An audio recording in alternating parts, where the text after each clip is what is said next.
Back at the end of the last century, when I learned how to write in high school, a critical step was creating an outline. I learned how to organize my argument using supporting evidence and bookend that argument with an introduction and conclusion that neatly summarized it. I learned how to use Roman numerals, letters, and numbers to delineate between main points and smaller details. Later, I learned that this formalistic approach to outlining was much more didactic than necessary. By teaching students to outline formally, teachers taught students how to structure their writing. I don't outline the way I was taught anymore. I don't often structure arguments the way I was taught either. But outlines and structure are still critical to my writing process. In the 1900s, as the kids say, my teachers expected simple, linear reports. And I'm glad I learned that process. But later I realized that most things I wanted to say weren't simple or linear. After all, life is neither simple nor linear. So my process evolved as my thinking evolved, and vice versa. And that's what I want to talk about today, the way structure can help us turn a collection of thoughts into something far more valuable than the sum of its parts. And yes, I'm going to talk quite a bit about writing, but really I'm talking about communication. And even more than that, I'm talking about thinking.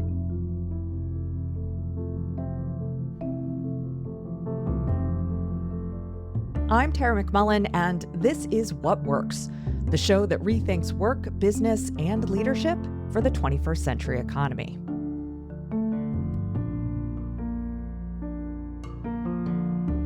Few things are more central to the way we work, do business, and lead in the 21st century economy than thinking and communicating well. And yes, this is true in information and creativity-based work, but it's also true in service work, in hospitality work. It's true in care work. We're communicating as part of the job more and more often.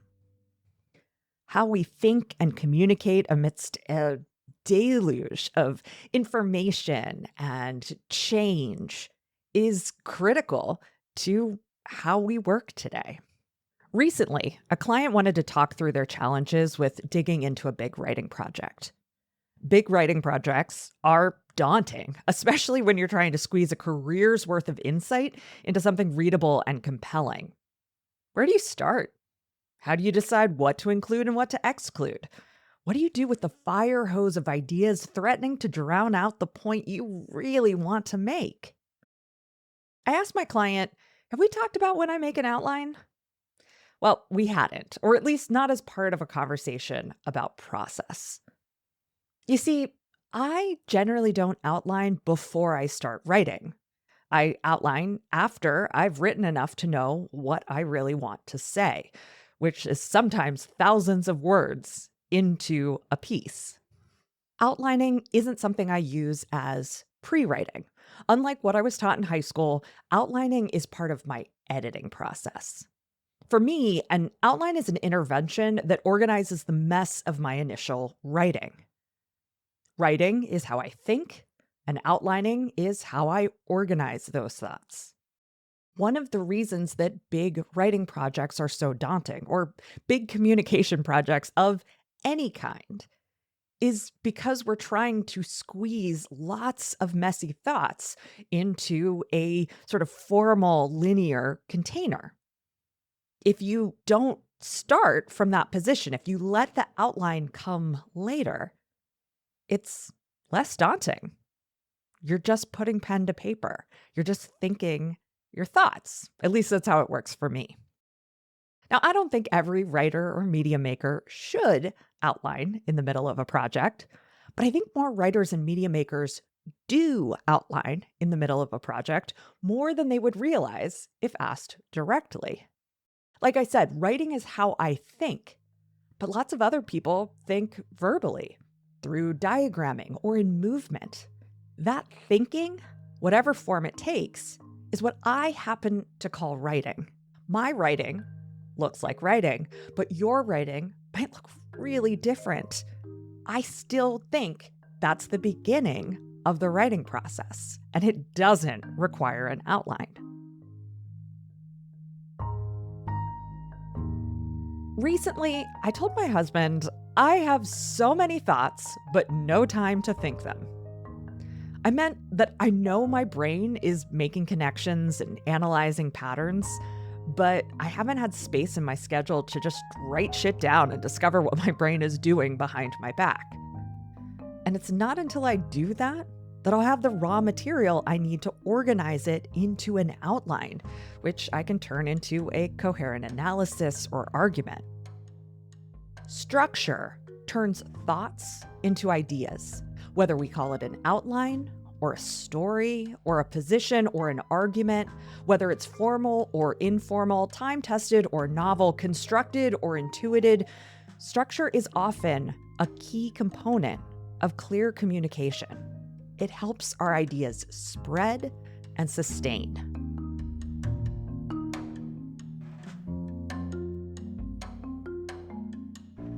Our contemporary communication and media ecosystems are relatively hostile to structure today. Not explicitly, of course, but as a result of how those systems function. Information overabundance and always-on streams make it difficult to attend to ideas long enough to grok the structure of a larger narrative. We may have lots of thoughts, but we have no time to think them.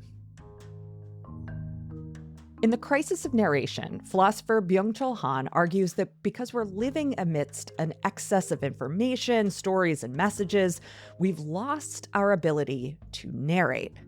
Now, as Han uses it, we can think of narration as a form of structure.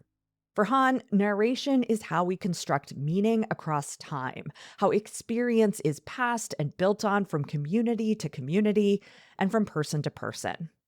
It's a story arc of meaning-making and sense-making.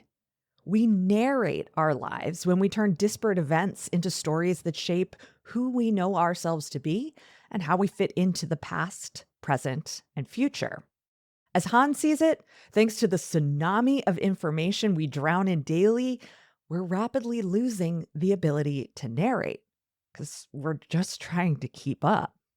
He writes, "Bits of information are like specks of dust, not seeds of grain." Specks of dust, of course, are something to be brushed away, removed from whatever surface they're gathering on. But seeds of grain are storehouses of future plants, future food.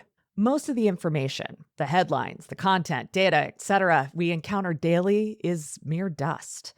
It floats into our perception for a moment before it's swept away on the breeze or wiped up with a microfiber cloth.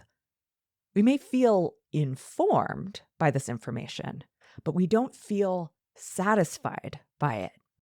Something similar happens in our own minds. We want to communicate our observations, expertise, or hard-won experience. We want to argue for a position we care about or teach what we know. But our knowledge likely exists more as bits of information, specks of dust rather than seeds. We can talk at length about subjects we care deeply about, but we freeze when it comes to creating a course, writing an op-ed, producing a podcast series, or authoring a book, forms that depend on structure to be satisfying and compelling. Even if we're regularly hitting the publish button on Instagram, YouTube, a podcast feed, or TikTok, we may still feel unsatisfied by what we create. While making TikTok videos or podcast episodes or articles can be quite fun, at some point, we realize that we've accumulated a thick layer of dust without sowing any seeds for future harvest. Han writes, "The tsunami of information means that our perceptual apparatus is permanently stimulated. It can no longer enter into contemplation. The tsunami of information fragments our attention. It prevents the contemplative lingering that is essential to narrating and careful listening." Han uses the example of how we've learned to document our lives rather than narrate them. We feed our life events into the machine so that the smallest detail is recallable. But in feeding the machine, we neglect telling stories about those events. We share rather than narrate. Your extended family and old high school friends know when your baby was born, or that you got a new job, or that you moved into a new house. But they don't know, can't know, what each event reveals about you or the story you tell yourself about yourself. A Facebook profile or Instagram account is a data set, not a narrative.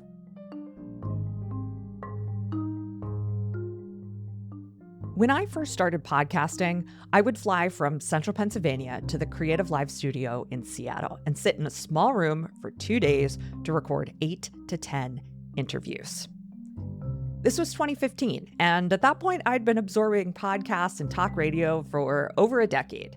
But in terms of practical experience, I had almost zero. So those first couple of recording sessions were my best attempt at overcoming fear and finding some sort of rhythm when it came to interviewing. But by the third session or so, I started to relax. Instead of white-knuckling it through an interview, listening so intently in the moment that I felt like a wrung-out mop by the end of the conversation, I could pay attention on another level. I still listened intently, but I also started to sense how one conversation fit with another. In other words, I noticed the narrative forming across interviews. Each set of 8 to 10 interviews seemed to have a unique flavor. Sometimes the connecting thread was a question I was interested in, or a trend I'd noticed with clients. Other times, the narrative emerged from unseen links between my guests. Once I saw how often a narrative sort of formed ad hoc, I could approach each set of interviews with the intention of finding that narrative and building on it. In hindsight, these grueling interview marathons gave me a container in which, as Han put it, to contemplate. For 2 days of travel and 2 days of recording, I had the luxury of devoting my whole attention to the emerging narrative. Later, I chose the narrative I'd pursue. I created 4 to 6 episode vignettes exploring topics like managing uncertainty, designing a business model, or finding support as a small business owner. Most of the time, I identified the broad topic my audience wanted to learn about, and then I'd brainstorm a bunch of different angles or exciting questions that I could shape episodes around. Once I had that list, I moved on to identifying guests. I wanted to talk to people with specific experiences or stories that would illustrate bigger lessons. Each episode in a vignette pointed back to the theme, and in that way was related to the others. It was a thematic structure rather than a story or argument. In 2022, after I'd made more than 360 podcast episodes, I took the next step. I made my first 8-part series called Time and Money. It wasn't just that this series was longer than the ones I'd done previously. This series was the first in the style of podcasting we at Yellow House Media like to call public radio light. The beginning of the process, choosing a broad topic and brainstorming episode ideas, looked the same as before, but in the production phase, things got more interesting. I began to think of my interviews as research. Just as I would incorporate ideas or data from a book or paper I read, I used ideas, storylines, or information from an interview to support the thesis of that episode. I also thought about the narrative of the series overall. How did each episode connect to the others? What order do I want to present them in? What journey do I want to take listeners on? In my series, Decoding Empathy, my thesis was that the sort of folk understanding of empathy is based on projecting oneself into the experience of another, and that this practice makes it difficult to see how others perceive and experience the world differently than we do. True empathy, I wanted to argue, came from recognizing the profound otherness of people. And so to support that thesis, I did my research, reading for sure, but also talking to incredible people whose work intersects with this idea of accepting difference for what it is.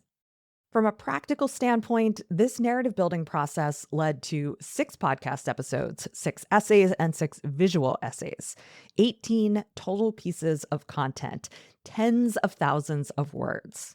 Each of those pieces of content interlinks with the others. They provide multiple ways into the narrative, multiple ways to move deeper into the narrative, and multiple off-ramps into related ideas that aren't part of the narrative of the series.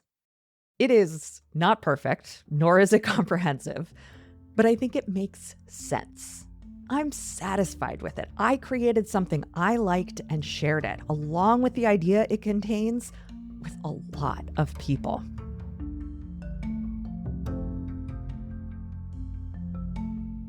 In the second section of Han's essay, he explores how our excess of information degrades our ability to pass on wisdom.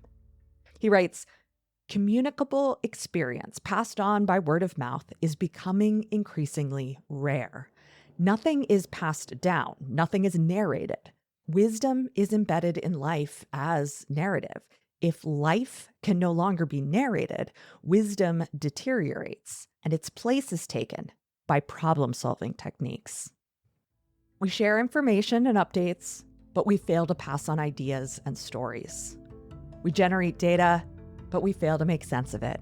We post and post, but fail to communicate or connect. And my goodness, I am ever so aware that I sound so cliche, so very Brooksian, so very columnist at The Atlantic. I'll try to do better. We feel the crush of information, but seem to be able to respond only by adding to it. So how do we resist? Well, by embracing structure.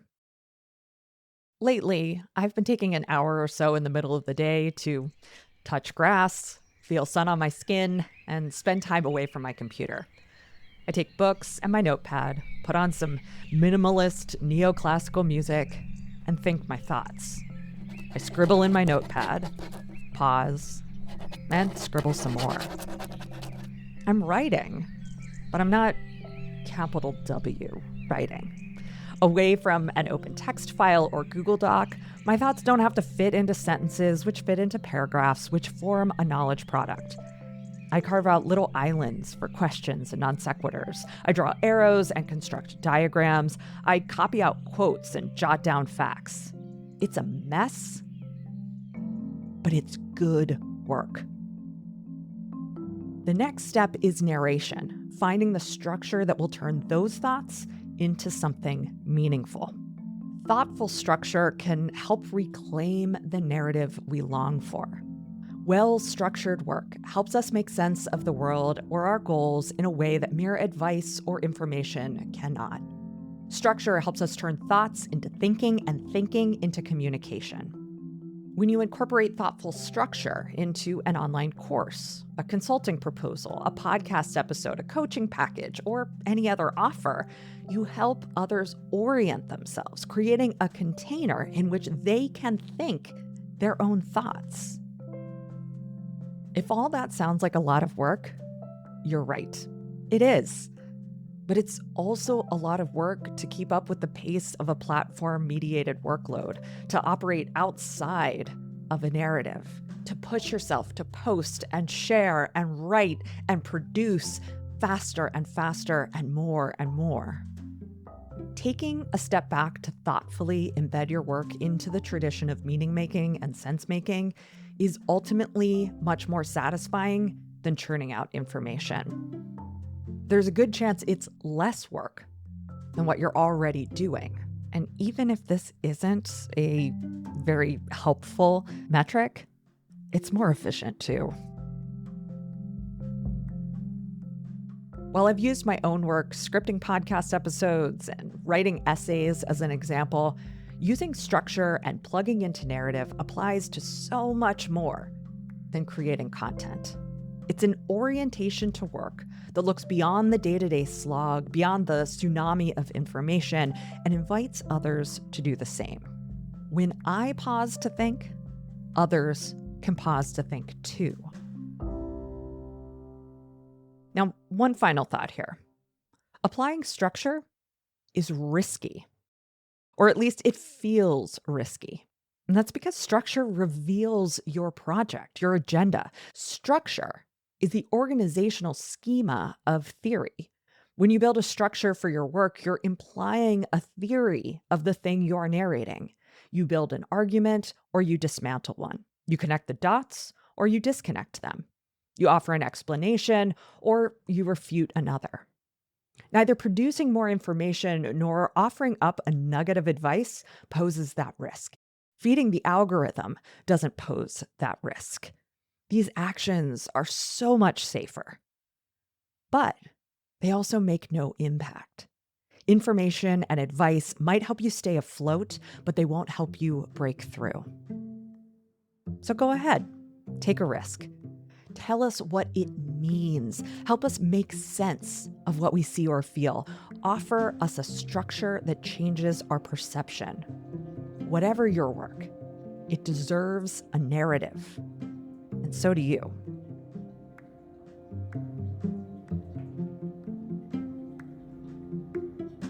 Summer is right around the corner, and that means it's almost time for Summer Seminar. Summer Seminar is an intellectual oasis for creative thinkers and curious adventurers. It combines speculative fiction, big questions, and practical application. For summer 2025, we're reading Sofia Samatar's critically acclaimed novella, The Practice, The Horizon, and The Chain. We'll pair it with adventures in systems thinking and cultural analysis, and we'll apply what we discover by reflecting on the systems we create and encounter in our own lives and work. Summer Seminar is designed to fit into any schedule and explores critical thinking skills you can apply to any goal or challenge. To learn more, visit whatworks.fyi/summer or click the link in the show notes. That's whatworks.fyi/summer. Summer Seminar starts June 9th.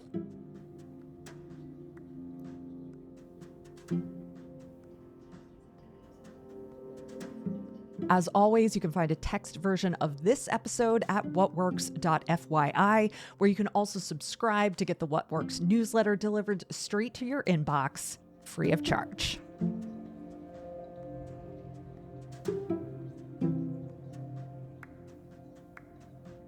Today's episode was written, edited, and produced by me, Tara McMullen. What Works is a production of Yellow House Media, a boutique audio and video production studio that turns meaningful ideas into remarkable content. What Works is produced on the ancestral homeland of the Conestoga and Susquehannock people, and the Yellow House is located on the lands of the Salish and Kootenai peoples.